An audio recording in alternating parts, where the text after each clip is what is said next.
is almost all year round now because people are getting married, you know, all sorts of different seasons now. But we want to talk about the ultimate checklist because it can be overwhelming. Yes. If you're walking down that aisle. Yes. So let's talk about all the things you need to think about, starting with budget. Right. Well, everyone's engaged now. So at Wedding Bells, we call this wedding season. Even though it's like June to October when the weddings happen, everyone's planning. Right. So we're going to talk about that checklist. Budget is the absolute #1 thing. Once you calm down, take the ring selfie, share the news, you got to determine the budget because that's going to shape what your wedding looks like, when you're having it, where you're having it, what you're wearing, the whole equation. So set the magic number.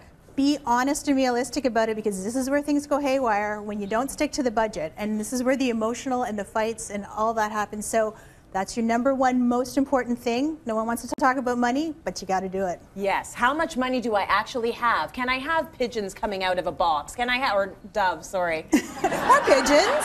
Could be a rustic wedding. Could be rustic. Maybe. I don't know what you're into. Okay. Okay, let's talk about whatever you're into. An urban wedding. Right. I don't know. Right. I don't know. Llamas, camels, elephants, maybe, pigeons, you know. Okay, let's talk about style. So style and tone.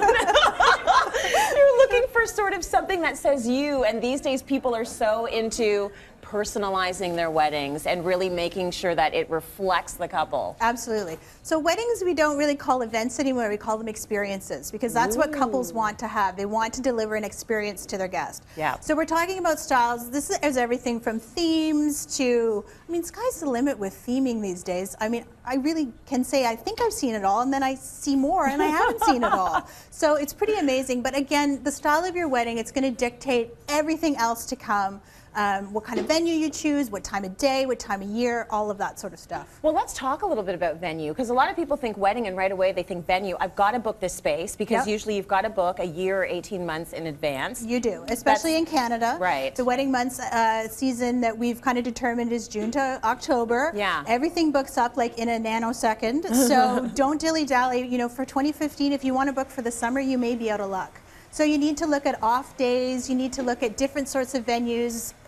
You know, that's really, after the budget conversation and the style, you kind of got to loop these three. These are the top three, I would say. Okay. Then you can pick your date and move on. Okay, so then it comes to sort of the fun stuff, which is stuff like the wedding party. Yes. You have to try and narrow it down or have every single sister, cousin, neighbor, you know, standing up there with you. But that's something that has to be done fairly early as well because you've got to warn these people, right? You have to warn them. You have to do a save the date. They have to budget for it. Yes. And you, again, it all comes down to the budget number. So it's realistic about how many people you want in this wedding.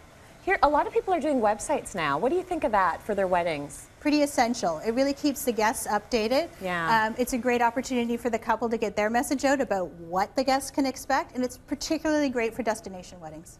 Exactly. So you keep updating it so people know all of the most recent information and everybody can access it from all around the world. It makes a lot of sense. Yes. So let's talk about the guest list.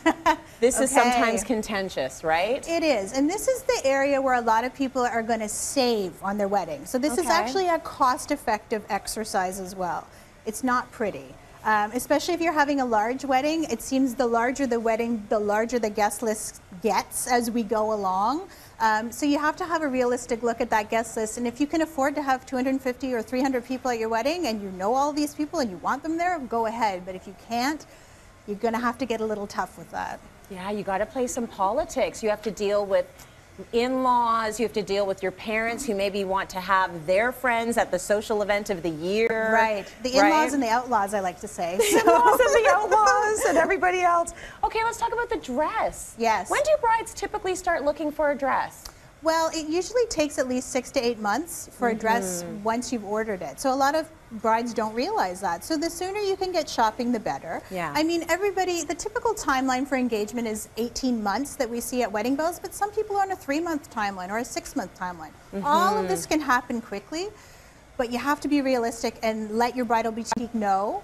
But the dress part's the fun part. That's all the pretty and the frills, and it can be really overwhelming as well. So you have to head into that experience a little level-headed, but that's the great part, the fashion part, the accessorizing and everything. Do you see a lot of brides going in knowing exactly what they want, and would you advise that, or do you think, no, go in there with an open mind and see actually what suits you, what looks good on you? Absolutely. A lot of women do head in and say, you know, this is the dress I want. Yeah. I want the princess gown, and they might end up with a completely different boho, lace, very form-fitted gown. So you really have to go in with an open mind and try on things that you might not necessarily think are you, because 9 times out of 10, that's the dress that the bride picks. Absolutely. Now, photography, this is the day that's going to last forever. Absolutely. So you want to make sure you have your photographer, someone you're comfortable with. Yes. How early do you start looking for that? Early, because again, we're talking about everyone gets booked up during these wedding seasons. So if you have your eye on somebody that you want, you've got to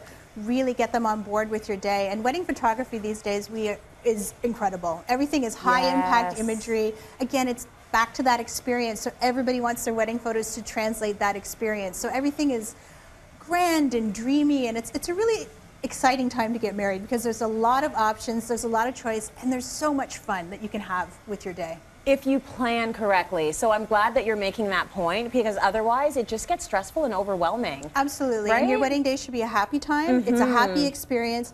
Yes, there's going to be emotions. Yes, you're going to have some stress, but keep it in perspective. Yeah, you should be happy when those pigeons come out of the box. Absolutely. Or the pie. Okay, well, Allison has brought down the latest issue of Wedding Bells for everyone in today's audience, celebrating their 30th anniversary. Absolutely amazing. I'm wishing you 30 more amazing years of beautiful weddings. Let's go to break. More coming up.